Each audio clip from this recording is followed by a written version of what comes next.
The road may go ever on, but it has to start somewhere, and shadowy fate lurks just around the corner. Today on Lore of the Rings, we look at the first days of Frodo's journey after leaving Bag End. We continue our wandering of the third chapter, Three is Company, from JRR Tolkien's Fellowship of the Ring. Be sure to hit that subscribe or follow button if you're new here, and welcome. Now, let's wander. As humans, we're naturally driven by the search for better. But when it comes to hiring, the best way to search for a candidate isn't to search at all. Don't search, match with Indeed. When I was looking to hire someone, it was so slow and overwhelming. I wish I had used Indeed. If you need to hire, you need Indeed. Indeed is your matching and hiring platform with over 350 million global monthly visitors, according to Indeed data, and a matching engine that helps you find quality candidates fast. Ditch the busy work. Use Indeed for scheduling, screening, and messaging so you can connect with candidates faster. And Indeed doesn't just help you hire faster. 93% of employers agree Indeed delivers the highest quality matches compared to other job sites, according to a recent Indeed survey. And listeners of this show will get a $75 sponsored job credit to get your jobs more visibility at Indeed.com/podcast. That's Indeed.com/podcast. Terms and conditions apply.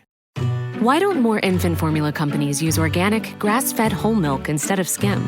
Why don't more infant formula companies use the latest breast milk science?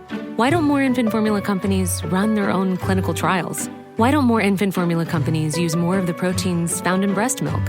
Why don't more infant formula companies have their own factories instead of outsourcing their manufacturing? We wondered the same thing. So we made ByHeart, an infant formula company on a mission to get a lot closer to the most superfood on the planet, breast milk. Our patented protein blend has more of the important and most abundant proteins actually found in breast milk. We're the first and only US-made formula to use organic, grass-fed whole milk, not skim. We even conducted the largest clinical trial by a new infant formula company in a quarter-century, with clinically proven benefits like easier digestion, less spit-up, and softer poops versus a leading infant formula. And we make our own formula in the USA and our very own factories in Iowa, Oregon, and Pennsylvania. ByHeart, a better formula for formula. Learn more at byheart.com. This is part 2 of our wandering through the third chapter of Fellowship of the Ring. Frodo is leaving the Shire. He sold Bag End and is moving to the eastern edges and will eventually make for Rivendell. In my Houghton Mifflin 2002 edition, this is pages 69 through 75. Longtime fans of Lord of the Rings have puzzled over a very short scene in this chapter. It's a riddle they can't understand, something that would have serious implications throughout Middle-earth. All this confusion stems from one small creature, who appears, remarks on the scene, then disappears, and never returns to the story. Lines similar to this singular creature are said by the gatekeeper of Bree in Peter Jackson's movie. Okay, I'm making a bigger deal than I think is warranted, but in all honesty, book fans really have puzzled over this until their puzzlers are sore, to borrow a phrase. It all has to do with what is known as the thinking fox. When Frodo and his companions stop for the night, they sleep under a large tree. During the night, a fox comes upon the sleeping hobbits, and the narrator provides us with a full paragraph of this fox's thoughts. Quote, "Hobbits, well, what next? I have heard of strange doings in this land, but I have seldom heard of a hobbit sleeping out of doors under a tree. 3 of them. There's something mighty queer behind this." Now, I don't see a lot of complications with this. Tolkien is simply using a creature to describe the scene and drive home the point of how unusual this behavior is for a hobbit.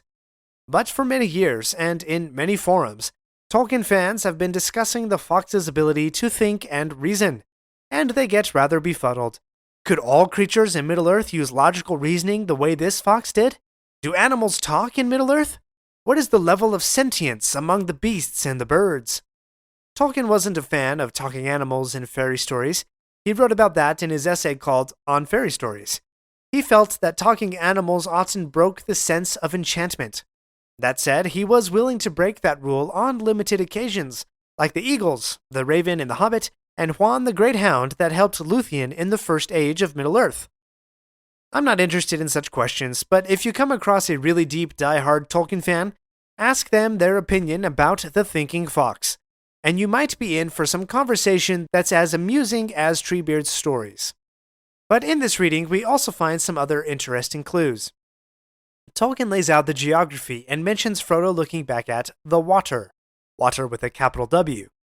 That is a callback to The Hobbit, where Tolkien didn't yet have a name for the Shire or Hobbiton, but instead called it the Hill, capital H, and the Water, capital W. This is just a little callback to his previous publication. We also see that the hobbits have unusual stealth abilities, as their cloaks make them, quote, invisible, as if they all had magic rings, and they can pass in complete silence. We get a glimpse of Sam's knowledge of geography, as he knows the land well within 20 miles, but is completely awestruck by the outside world. That gives credence to the movie-invented line in Fellowship where Sam says, quote, if I take one more step, it'll be the farthest from home I've ever been. On YouTube, you can find a hilarious edition of the movies where every time Sam takes a step on screen, that little scene of his is cut in. It's rather remarkable, and I can only stand about 2 minutes of it, but try it out if you'd like. In the movie, Sam's comment gives Frodo the opportunity to quote Bilbo and introduce a new major theme for Lord of the Rings, the road, and how it connects the wide, wild world. More on that theme in a moment. But before we go too far, I would ask one favor from you, and I'll give you 3 options too. 1. Hit that share button and send a link to this show to a friend of yours. 2. Open your podcast player and leave a rating or review. Or 3. Support this show with a financial donation. Head over to buymeacoffee.com/LOTR podcast and send me a few bucks. I sure appreciate that. Quote, the road goes ever on and on. This little verse will pop up several times throughout The Lord of the Rings. Frodo claims that it comes to him, but he may have heard it before. This song was being half sung, half hummed by Gandalf in the Fellowship of the Ring movie as he's driving the cart into Hobbiton before Frodo jumps into it. Not only does Frodo introduce the verse, he shares a bit of wisdom that Bilbo used to say. Quote, it's a dangerous business, Frodo, going out of your door. You step into the road, and if you don't keep your feet, there is no knowing where you might be swept off to. This is a major theme in Tolkien's works, and I don't mean the idea of traveling and walking long distances. No, something more meaningful is at play here. You may be driving or walking right now as you listen to this podcast. Have you ever thought about the road that you are on? And not just about that singular road, but how it connects and weaves with other roads along the way? The road you are on right now is connected to where I am right now, and it's connected to loved ones and not so loved ones as well. Roads connect the world together. Bilbo's advice to Frodo continues that the doorstep and path in front of Bag End is the very road to the dark forest of Mirkwood, where giant spiders prey on careless travelers. And that very path takes one to the Lonely Mountain, where for decades a fire-breathing dragon rested on gold. That same road, from the doorstep of Bag End, will eventually lead Frodo to the steps of Mount Doom in Mordor. Yes, the world may be wide and vast and full of interesting peoples and stories, but running through it all, connecting the people, cultures, and languages, is the road with a capital R. Beyond the interconnectedness of roads, there's also an element of choice versus chance, or we may even say character agency versus fate. The road verse, for example, ends in a question. The road connects to a larger way, and where would you choose to go then? Do you really get to choose? Or is Bilbo right, and there's no knowing where you'll be swept off to? Fate is a common theme in myth and fairy stories, and especially in our modern-day fantasy stories. You're likely familiar with a black-masked villain attempting to persuade a farm boy to rule the galaxy with him, and he says, "It is your destiny." The road connects all things, and so you are more likely to bump into fate as you travel. In Frodo's case, that means another near escape from a Black Rider. But we'll get to that right after this break. We're not done yet. If you like this episode, please leave a review and share with your friends. And remember to subscribe if you haven't already. We'll be right back. You can be the hero of your own Marvel Comics adventure. Marvel Strike Force is an extraordinary mobile game, a haven for comic book enthusiasts and gamers alike. Lead your own fellowship of heroes and villains to battle against the forces of darkness that threaten the very fabric of the universe. From the menacing Doctor Doom to the formidable Apocalypse, every battle is a chance to prove your mettle.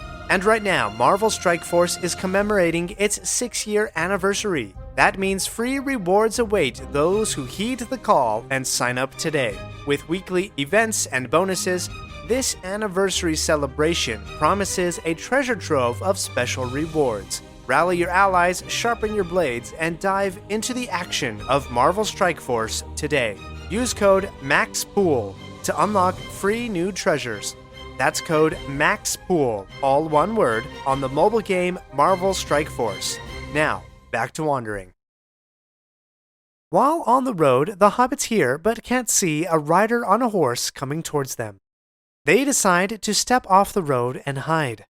The rider is described as, quote, a large man who seemed to crouch in the saddle, wrapped in a great cloak and hood. His face was shadowed and invisible. I can't help but think that shadowed here has a double meaning. Not only does the hood cast a shadow over the rider's face, but the rider is literally embodied shadow, an emissary of the great shadow Sauron himself. Frodo is seized by a desire to hide and a, quote, unreasoning fear of discovery. The ring plays on these inner desires, promising safety, if he only slips it on. He begins to justify the action in his mind when he suddenly is saved by the rider continuing on his way. As Frodo gives a description of the rider to Pippin and Sam, who saw nothing, this gives Sam, and by extension Tolkien, an opportunity to employ another literary device that Tolkien relies on heavily: story within a story. We've seen this device already, Gandalf sharing the story of the One Ring with Frodo, and we'll see it quite a bit more, probably most heavily used in the future chapter called The Council of Elrond. For today's reading, it's Sam who shares the story. When he returned the key to Bag End to his gaffer, the gaffer shared with Sam about his strange encounter with the Black Rider on the night that Frodo left Bag End. Sam is able to give a little more detail about the encounter, saying that the stranger was, quote, tall and black-like, and hissing.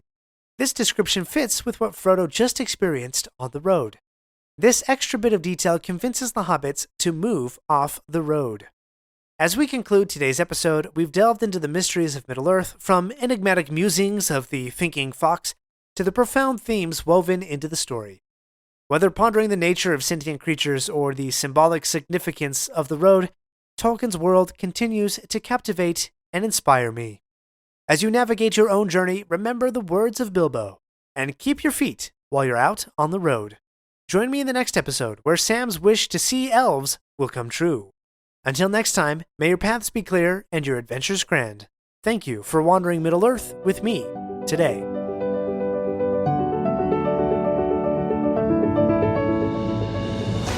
My friends, if you enjoyed this episode, let me know by subscribing, leaving a review, and sharing with your friends. Follow me on Facebook or Instagram at Lore of the Rings Podcast. For feedback on the show, please email me using the link in the show notes. Until next Thursday, remember, not all those who wander are lost. Swimsuit? Check. Sunscreen? Check. Phone charger? Check. Don't forget to pack the 5-Hour Energy. It fits great in a pocket or carry-on, and the alert feeling will help you arrive ready for anything. Now get 20% off when you use code 5HETRAVEL at 5hourenergy.com. Expires April 30th. One-time use only. Not valid with other discounts. Remember, visit 5hourenergy.com and use code 5HETRAVEL to save 20%.